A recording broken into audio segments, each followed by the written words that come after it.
신약성경 에베소서 3장 31절에서 6장 4절까지입니다. 신약성경 315면쯤에 있습니다.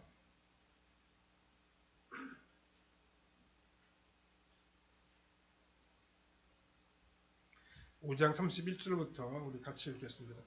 그러므로 사람이 부모를 떠나 그의 아내와 합하여 그 둘이 한 육체가 될지니 이 비밀이 크도다. 나는 그리스도와 교회에 대하여 말하노라. 그러나 너희도 각각 자기 아내 사랑하기를 자신같이 하고 아내도 자기 남편을 존경하라. 자녀들아 주 안에서 너희 부모에게 순종하라. 이것이 옳으니라. 내 아버지와 어머니를 공경하라. 이것은 약속이 있는 첫 계명이니 이로써 내가 잘되고 땅에서 장수하리라. 또 아비들아 너희 자녀를 노엽게 하지 말고 오직 주의 교훈과 훈계로 양육하라. 아멘. 예, 오늘은 복된 가정의 비결이라는 제목으로 잠시 말씀을 생각해 보겠습니다. 옛날에는 계급 사회여서 아버지가 하던 일을 자식들이 다 그대로 대부분 물려받았습니다. 그래서 아버지는 비교적 늙어서까지 자식에게 무엇인가 가르칠 것과 물려줄 것이 있었습니다. 반면 20세기에 들어오면서 시대는 1, 2년이 무섭게 아주 빠르게 변하고 있습니다. 이제는 모든 것이 정보에 의존하는 사회가 되어버렸기 때문에 옛날 아버지나 할아버지가 가지고 있던 정보나 지식은 거의 쓸모없는 것이 되어버렸습니다. 아버지는 자신이 어렸을 때부터 깨닫고 배운 것만으로는 아이들을 가르칠 수 없는 그런 시대가 되었습니다. 너무나 많은 것이 변했고 아이들은 새로운 지식과 기술을 배우고 있기 때문입니다. 그래서 아버지가 가지고 있는 것은 자식들에게는 거의 쓸모가 없는 것이 되어버렸기 때문에 아버지가 자식에게 도움을 줄 수 있는 것이 이제 별로 없습니다. 혹시 도와줄 것이 있다고 하면 돈을 많이 벌어서 뒷바라지나 해주는 그런 정도일 것입니다. 자식들은 학원이나 학교에 돈을 주고 새로운 지식을 배워야 하는 그런 시대가 되었습니다. 가정에서 부모에게 배우는 것이 아니라 학교나 다른 교육기관을 통해서 그들이 지식을 배우고 있습니다. 그러니까 돈이나 벌어다 주는 아버지에게 무슨 권위가 있겠으며 자식들의 삶에서 아버지의 역할을 얼마나 잘 감당할 수 있겠습니까? 구약시대에는 주로 땅을 중심으로 생활이 이루어졌습니다.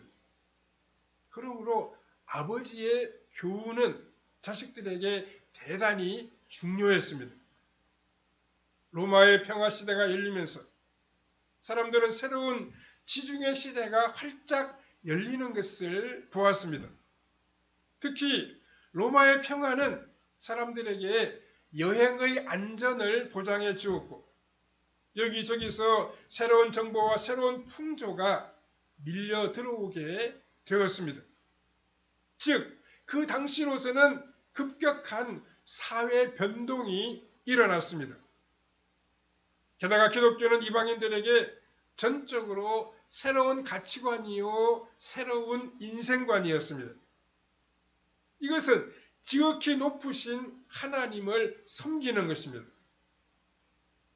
하나님께서 하나님을 믿는 자들을 그의 자녀로 택하셨다고 말씀합니다.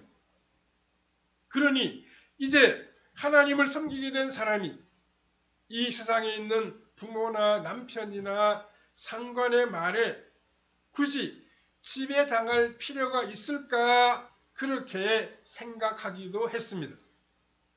혹시 신앙이 좀 더 좋다고 여기는 사람들 중에는 이 세상의 질서를 부정하고 부모나 자기 주인에게 충성하지 아니하려고 하는 그런 사람들도 생겨나게 되었습니다. 그러나 오늘의 본문에서는 사도 바울이 우리의 가정에서 부부나 부모와 자식 관계에서 어떻게 해야 될지에 관해서 귀한 교훈을 주고 있습니다. 우리 오늘의 본문을 통해 복스러운 가정을 이루기 위해 어떤 삶을 살아야 할지를 한번 생각해 보므로 오늘 주님이 우리에게 주시는 교훈을 받아야 하겠습니다. 첫 번째로 새로운 연합으로 가정이 시작됩니다. 우리가 이 말씀을 통하여 올바른 기준과 원리들을 잘 알고 지키면 행복하고 복된 가정을 만들어갈 수 있습니다. 그렇기 때문에 우리 오늘 주시는 이 말씀에 귀를 기울여야 합니다. 가정은 어떻게 시작이 됩니까? 한 쌍의 남녀가 만나서 시작됩니다. 오늘 본문 5장 31절 32절에 보면 그러므로 사람이 부모를 떠나 그의 아내와 합하여 둘이 한 육체가 될지니 이 비밀이 크도다. 그리스도와 교회에 대하여 말하노라 라고 기록하고 있습니다. 새로운 한 가정이 정상적이고 올바르게 출발하려고 하면 부모를 떠나야 한다고 했습니다. 떠나는 것으로 새로운 한 가정이 이루어집니다. 그런데 오늘 우리 사회는 현실적으로 자녀들이 부모님에게 여러 가지로 의존할 수밖에 없는 그러한 구조를 가지고 있습니다. 부부가 모두 직장 생활을 해야 하기 때문에 그들의 부모가 손주들을 돌봐주기도 합니다.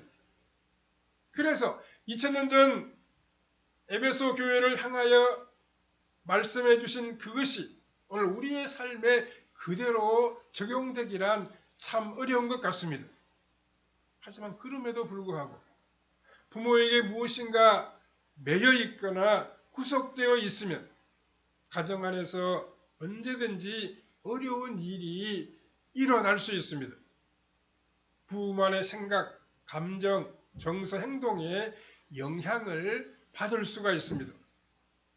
처갓집으로부터, 시댁으로부터 도움을 받기 때문에 말은 못하지만 속이 상하고 참고 넘어가야 하는 그런 일들이 있을 수가 있습니다. 도움을 받는 대신에 잃는 것이 분명히 있다는 말씀입니다. 그렇기 때문에 재정적으로나 정서적으로나 관계적으로 독립할 수 있어야 합니다.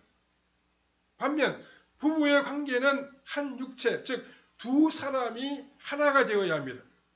육체뿐만이 아니라 마음과 정서가 하나가 되어야 합니다. 본문 31절에 보시면 그의 아내와 합하여 라고 했습니다. 이것은 서로가 자신을 깨트리고 유기적으로 연합하는 것을 가리키는 말입니다. 남편과 아내는 과거에 자신들이 가지고 있던 모든 관계나 계획들을 다 무시하고 새로운 부부 관계를 이루어가야 합니다. 이렇게 부부가 한 몸, 한 마음이 되기 위해 남편과 아내가 꼭 알아야 할 것이 있습니다. 본문 5장 33절에 보면 그러나 너희도 각각 자기 아내 사랑하기를 자신같이 하고 아내도 자기 남편을 존경하라 이렇게 가르치고 있습니다. 아내와 남편의 관계는 사랑과 존경의 관계입니다. 아내에게는 사랑이 필요하고 남편에게는 존경받는 것이 필요합니다. 이처럼 남녀에게는 크나큰 차이가 있습니다. 가장 큰 차이는 행복을 느끼는 방식과 포인트입니다. 아, 남편은 내가 이처럼 존경받고 있구나. 내가 존중받고 인정을 받고 있구나 라고 하는 그런 생각이 들 때 행복을 느끼게 됩니다. 반면 아내는 내가 사랑을 받고 있구나 라고 하는 생각이 들 때 행복함을 누릴 수 있습니다. 남편은 존경, 인정, 신뢰와 같은 그런 단어들을 좋아하고 아내는 사랑, 관심, 애정과 같은 그런 단어를 좋아합니다. 남편과 아내는 이처럼 기본적으로 그 성향에서 차이가 있다는 말씀입니다. 따라서 서로가 좋아하는 부분, 서로가 원하는 부분을 충족시켜 줄 때 부부는 더욱 아름답고 복된 삶을 이어갈 수 있습니다. 아내에게 존경받는 남편이 아내를 더욱더 사랑하게 됩니다. 남편에게 사랑을 받는 아내는 남편을 더욱더 존경할 수 있게 됩니다. 우리는 하나님의 말씀을 주의 깊게 잘 들어야 합니다. 아내는 남편을 존경하라, 순종하라. 남편은 아내를 사랑하라, 귀하게 여기라라고 하는 교훈에 우리가 귀를 기울여야 합니다. 본문의 말씀은 굴욕적인 복종을 요구하는 것이 아닙니다. 또한 남편에게도 도저히 사랑할 수 없고 사랑해서는 안 되는 사람을 사랑하라고 가르치는 것이 아닙니다. 사랑과 존경은 무엇이 우선이냐의 문제가 아닙니다. 사랑이 없으니 존경할 수 없다거나 나를 존경해 주지 않으니 내가 사랑하지 않겠다라고 하면 이 관계의 악순환이 계속될 수 있을 뿐입니다. 우리는 이것을 선순환으로 바꾸어야 합니다. 사랑하니 존경을 받게 되고 존경을 받으니 더욱 사랑하게 되는 그런 복된 관계를 이루어 나가야 합니다. 이러한 존경과 사랑의 성경적인 원리를 잘 알고 실천함으로 아름다운 부부 관계를 이루어가는 성도님들의 삶이 다 되시기를 바랍니다. 두 번째로 자녀들은 부모님께 순종하고 공경해야 합니다. 이제 본문은 자녀들에게 말씀하고 있습니다. 본문 6장 1절에 자녀들아 주 안에서 너희 부모에게 순종하라. 이것이 옳으니라 라고 말씀했습니다. 부모에게 순종하는 것이 옳은 일이며 바른 일이라고 가르치고 있습니다. 그렇게 살아야 한다는 것입니다. 우리는 순종에 대한 거부감, 부정적인 느낌을 가지고 있습니다. 굴종이나 복종이 아닌 자발적이고 자연스러운 순종에도 우리는 약간의 거부감을 가질 때도 있습니다. 순종이란 이해가 되느냐 아니냐 하는 그런 문제가 아닙니다. 내가 원하느냐 원치 않느냐라고 하는 그런 문제도 아닙니다. 다만 기준이 있습니다. 주 안에서 순종하라고 했습니다. 주 안에서라고 하는 말은 대단히 포괄적입니다. 이는 주님 안에서 내 생각과 좀 다르더라도 주님의 사랑을 생각하며 순종하라라고 하는 그러한 의미이기도 합니다. 반대로 만일 부모의 요구나 의지가 전적으로 성경과는 거리가 너무 멀어서 주님 안에서 비신앙적인 요청이라고 한다면 그 순종에도 제동이 걸릴 수가 있다는 뜻입니다. 그러한 특별한 경우가 아니라고 한다면 주님 안에서 부모님을 더 사랑하고 주님 안에서 부모님을 더 존경하고 예수님의 마음과 십자가의 사랑으로 부모의 뜻을 잘 따르고 순종하라라고 하는 의미입니다. 6장 2절과 3절은 한 걸음 더 나아가고 있습니다. 내 아버지와 어머니를 공경하라. 이것은 약속이 있는 첫 계명이니 이로써 내가 잘되고 땅에서 장수하리라 라고 했습니다. 순종이 1단계라면 공경은 그 다음 단계입니다. 이해되지 않고 마음이 내키지 않아도 하는 것이 순종이라고 하면 공경은 마음을 다해서 섬기는 것입니다. 하나님은 모든 부모가 자녀들로부터 공경받기를 원하십니다. 그래서 내 부모를 공경하면 내가 잘되고 장수하도록 만들어 주겠다라고 약속하고 계십니다. 공경이라고 하는 말은 다른 사람을 자신의 뒤에 두어서 결코 자신이 거역할 수 없는 큰 권위를 가진 존재로 인정하겠다는 뜻입니다.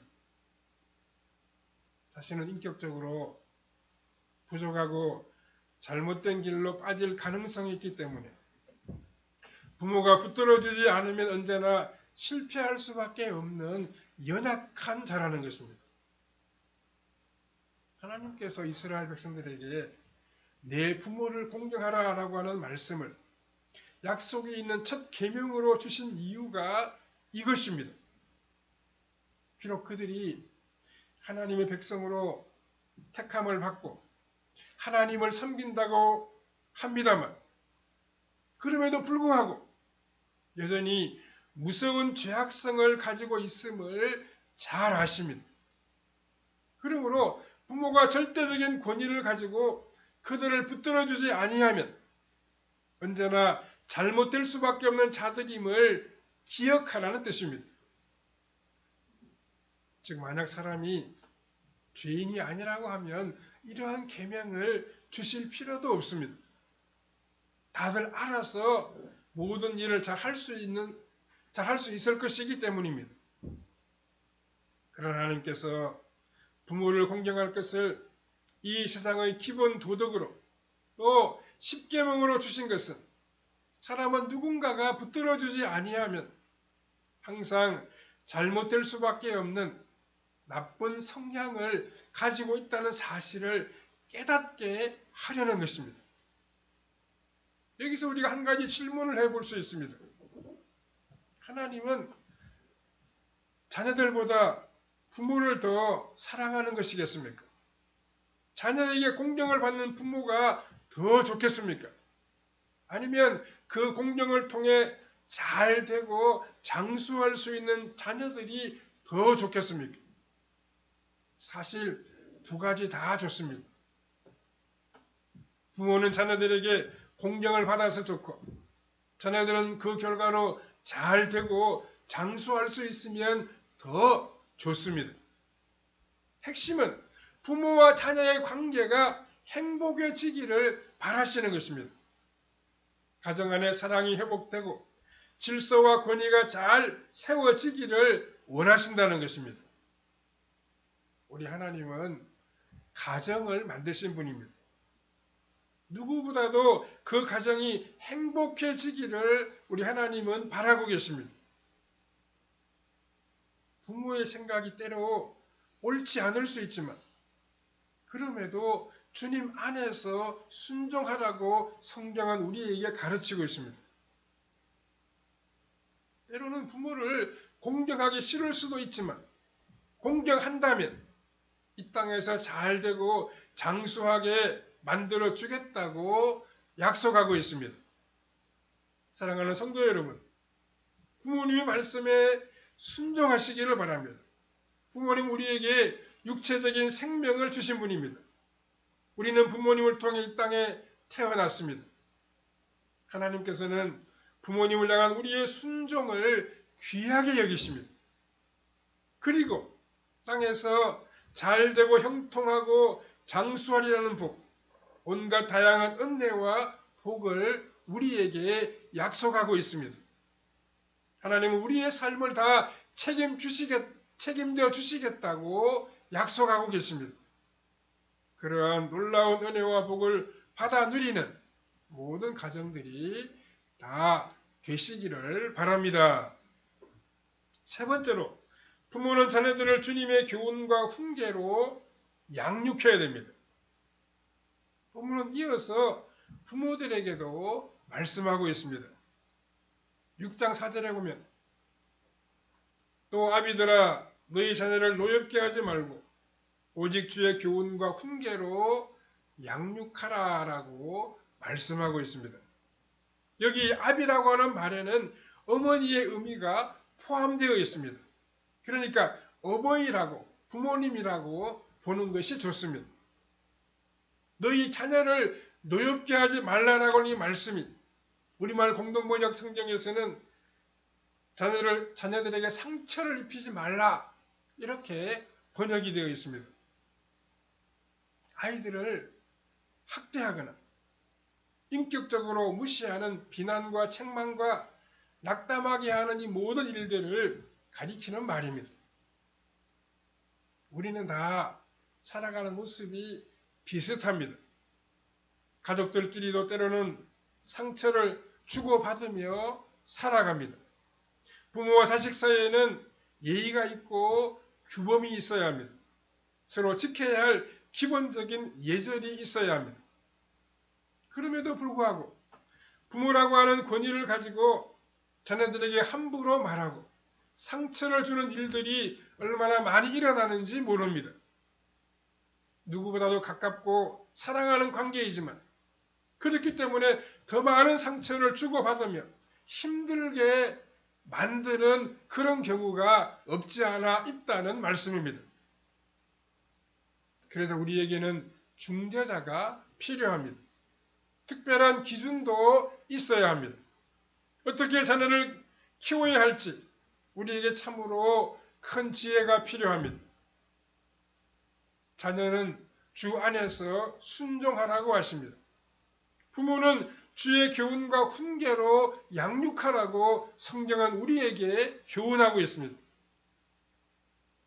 교훈과 훈계, 비슷해 보이지만 다른 말입니다. 교훈은 훈련, 징계, 잘못된 것을 교정한다는 의미가 있습니다. 훈계는 말을 통하여 이성적인 접근을 통하여 설득한다는 그런 뜻이 담겨 있습니다. 가정은 가만히 놔둔다고 해서 절대로 저절로 행복해질 수 없습니다. 우리는 사회적인 가면을 쓰고 살아가고 있습니다. 아이들도 역시 마찬가지입니다. 밖에 나가면 눈치를 보고 다른 어른들 앞에서는 공손하고 얌전해집니다. 그러나 집에 오면 무장해제됩니다. 부모도 역시 마찬가지입니다. 서로 무장해제된 상태에서 가장 편안하고 서로의 민낯을 여과 없이 볼 수 있는 그곳이 가정이고 우리의 가족관계입니다. 그러하기 때문에 그 어떤 곳에서보다 쉽게 상처를 받을 수 있고 함부로 대할 수도 있는 그런 형편에 우리가 놓여 있습니다. 따라서 우리는 더 좋은 가정을 만들어야 하겠다. 믿음의 가정으로 세워야 하겠다. 가정을 위해 더욱 헌신하고 가정에 더 많은 시간을 투자해야 하겠다라고 하는 강한 동기부여를 갖고 결단해야 합니다. 우리가 가정에 시간을 많이 들여야 됩니다. 우리의 관심을 드려야 됩니다. 가족들을 돌아보고 가족들을 생각하고 가족들을 위해 기도하고 배려하는 그런 삶이 우리에게 날마다 필요합니다. 자녀교육 전문가인 A.D. 셰퍼 박사는 가정은 인간 존재의 장소이자 성장의 장소이다. 인격의 요람이며 피난처이며 보금자리이며 최초의 경제 단위이며 문화 창조의 중심이다. 기억의 박물관이며 인간 관계의 출발점이 되고 성숙한 관계가 형성되는 자리이고 신앙의 출발점이자 또한 신앙이 완성되는 장소이다라고 말한 적이 있습니다. 우리는 가정 안에서 기쁨과 사랑과 자유를 경험하지만 때로는 상처를 받고 아픔을 겪으며 눈물을 흘리는 그런 때도 없지 않아 있습니다. 그 속에서 때로는 속상함과 부당함과 외로움이 무엇인지도 체험하게 됩니다. 책임감, 사명감, 깊은 애정과 사랑을 배우고 말하는 법, 다른 사람을 배려하는 태도나 관대함도 우리는 가정 안에서 경험할 수 있습니다. 무엇보다 하나님의 말씀을 알게 되고 하나님을 경외하는 것이 무엇인지 나의 영적인 정체성과 이 땅에서의 사명도 가정 안에서 우리가 배울 수 있습니다. 행복하고 복된 가정은 그냥 저절로 이루어지지 않습니다. 가만히 놔둔다고 해서 가정생활이 복되고 행복해지는 것은 아닙니다. 화초를 가꾸듯이 큰 애정을 가지고 참고 사랑하며 우리가 복된 가정을 만들어가야 됩니다. 가족들에게 더 많은 사랑과 관심을 가지고 그들을 기도해주며 축복하며 살아야 됩니다. 우리의 축복과 기도 속에 우리 자녀들이 복된 사람으로 신실한 이 땅에서의 귀한 인재들로 자라갈 수 있습니다. 하나님 우리에게 자녀들을 맡겨주셨습니다. 우리의 부모가 우리를 아름답게 양육해 주셨듯이 이제는 우리 자녀들의 앞날이 우리 부모의 손에 있음을 잊지 말아야 됩니다. 그들을 사랑으로 돌아보고 때로는 충고하고 교훈하고 훈계함으로 복된 하나님의 나라의 일꾼으로 세워가야 합니다. 예수님처럼 자신을 희생하며 아름다운 가정을 우리가 만들어가야 합니다. 주님 안에서 행복과 사랑이 가득한 복된 가정을 이루어 이 땅에서 천국의 기쁨을 맛보는 성도님들의 삶이 다 되시기를 바랍니다. 기도하겠습니다. 은혜로우신 주님 감사합니다. 우리에게 가정을 주시니 감사합니다. 우리의 부부관계가 복되게 하시고 서로 사랑하며 존경함으로 아름다운 가정을 이루게 하여 주시옵소서. 우리를 이 땅에 태어나게 해주신 부모님을 사랑하며 그분들께 순종하며 공경함으로 우리가 하는 일이 잘되고 형통하게 해주시고 이 땅에서 장수하는 큰 은혜와 복을 누리게 하여 주시옵소서. 우리의 선물을 주신 자녀들을 주의 사랑으로 훈계하고 교훈하게 해주시옵소서. 그들 바른 하나님의 사람으로 가르치며 교훈함으로 신실한 하나님 나라의 일꾼으로 세워가는 우리의 삶이 되게 하여 주시옵소서. 우리 가정을 위해 기도함으로 가족들을 사랑으로 돌봄으로 하나님이 기뻐하시는 복된 가정을 이루어 나갈 수 있도록 은총 베풀어 주시기를 원하옵고 예수님의 거룩하신 이름으로 기도하옵나이다. 아멘.